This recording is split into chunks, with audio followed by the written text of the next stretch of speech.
plant. Say hi. Thanks, Effie. Today, I want to talk about the 3 common misconceptions about meditating. The first misconception about meditating is that your mind needs to be silent in order for it to be working. I can't express enough how much this is not true. I have been meditating for on and off and mostly on for 10 years, and I guarantee you that most of the time I'm meditating, my mind is going wild. And the point isn't to not have thoughts, it's to just allow them to flow like the ocean, just flowing in and out, being unaffected by them, just allowing to come in and go, not attaching on to any of them, and just allowing them to be, allowing your body to rest regardless of what is showing up in your mind. The other misconception is I need to be in a perfectly quiet space in order to meditate. This is also funny to me because once I learned truly like the most powerful technique, in my opinion, I can meditate anywhere. Like I can be like in a bus station, on a bus. I can be in a place, a laundromat. I've literally meditated while a washer was like going off next to me, and I remember being like, that was kind of annoying, but it's here and this is what we're doing, and like all these thoughts are happening, but like I said, thoughts happen. It didn't really disrupt it. I still had a really powerful meditation because I gave myself the time and the space to meditate. Another misconception is that you need to be taught how to meditate in order to meditate. This is not true. People have been meditating long before they were taught how to meditate. And yes, it gets passed down and there are ways of learning, and there's tons and tons and tons of positive, powerful ways to meditate. But my opinion is that if you are waiting to learn how to meditate, you're missing out. Like literally all you need to do is sit down and meditate. Just make it a point to do it, or do whatever you can to get towards it. So that being said, I want to get into my story, which is hilarious because I literally remember like writing in my notebook repeatedly, like meditate. Like I had like my unconscious or higher mind was just like telling me, and my conscious mind was like, I don't want to, I'm not ready yet. Even though I was like, I need this, I want this, what do I do? Like I remember thinking like, oh, wait, I'm supposed to like concentrate, I'm not concentrating. Like I didn't understand what meditating was, and I wish that somebody had told me these 3 misconceptions, and so I would have been like, oh, okay, maybe I can't do it wrong. And that's the thing, I always say, like, if you're sitting down to meditate, you're doing it right. You know, there are ways of getting better benefits from it depending on what technique you're using, but like there is no wrong or right way to do it. You just want to do what you feel guided towards and what you are attracted to. So for me, once I got past that, like, you need to meditate, I remember basically what showed up to me was my friend and also Reiki teacher, Rachel Russell. Hi, Rachel.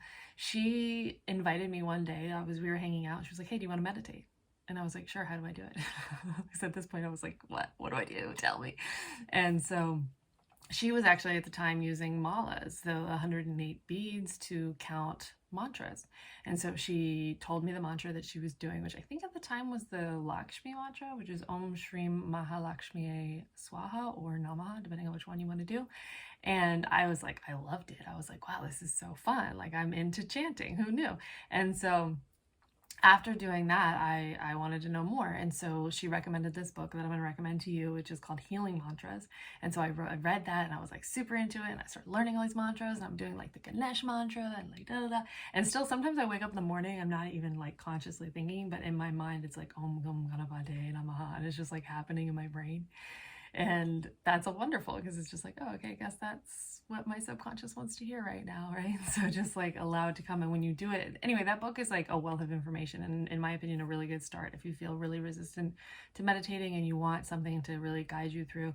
And I just went and made my own malas. I like went to the bead store, and now you can order it online, and just make sure you get 109 of them, because you have the 108 and then you have the 9th one, which is the pause bead. So you can go through them.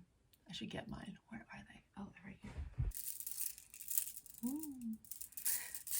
These are my malas, and I just went online. I think it was online at the time, even way back then, and I got onyx, jade, and amethyst, and I just strung them myself. So I got like a waxed string, that's the word, and strung it through, and I tied a little knot between each bead, so that because my friend, the one that taught this to me, one day her malas fell apart and all of the beads just like scattered through Santa Monica Boulevard, and it was hilarious, but also I was like, I don't want that to happen to mine. So I tied a knot between each one, and then have the one on the end.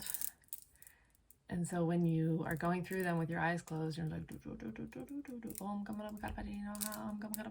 and you keep going, and then you get to this one and you can feel it, and then you know you've done 108, and you don't have to keep track in your mind. The malas will keep track for you. I also just love using actual crystals and stones because, you know, we can get into crystals and stones for hours, but they're magical and they have energy and it's real. And hopefully this sound isn't overwhelming. Yeah, man. Oh, I miss these. I honestly haven't pulled them out in a really long time. And I think I might do that some more. So re-inspiring myself right now, even though I already have my other meditation, which I'm going to get into right now.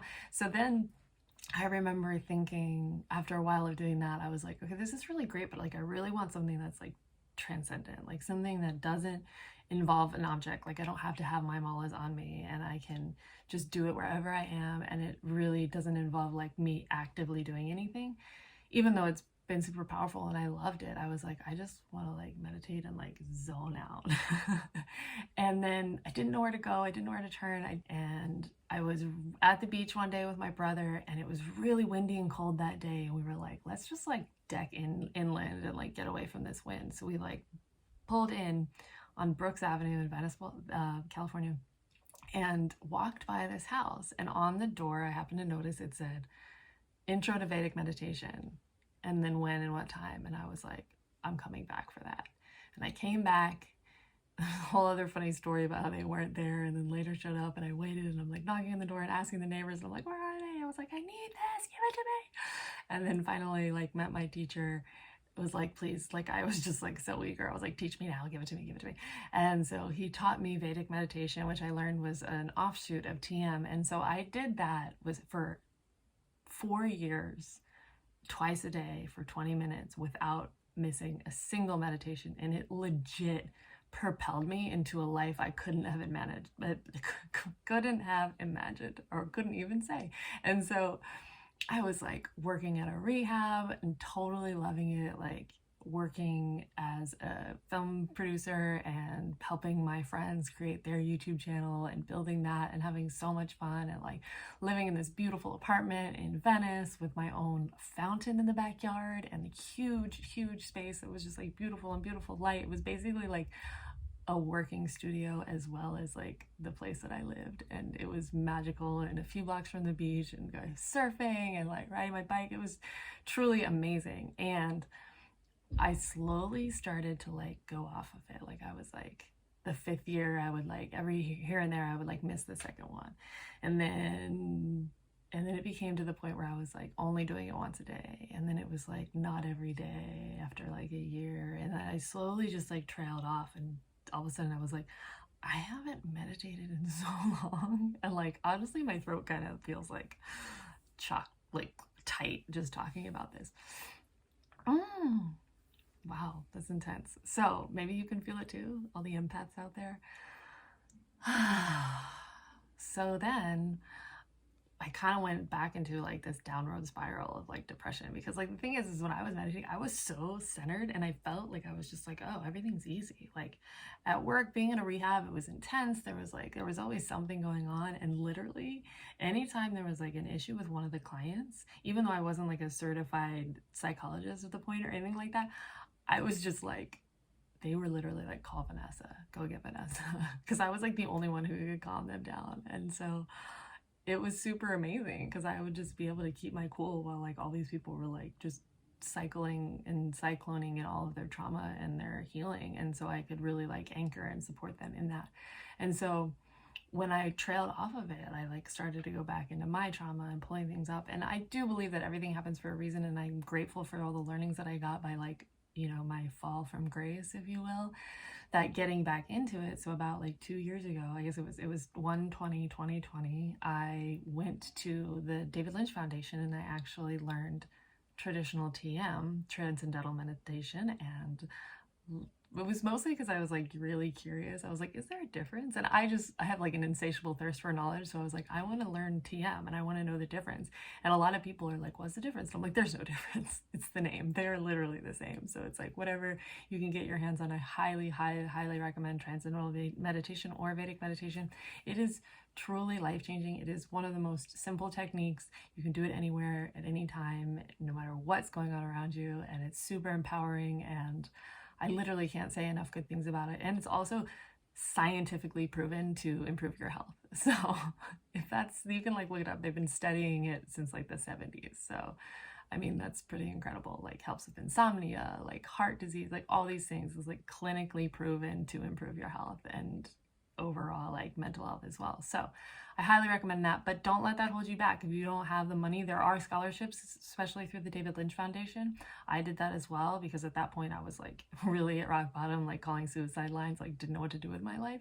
And so you can definitely find a way to make it happen. You know, that old cliche, if there's a will, there's a way, and I know that you can do it.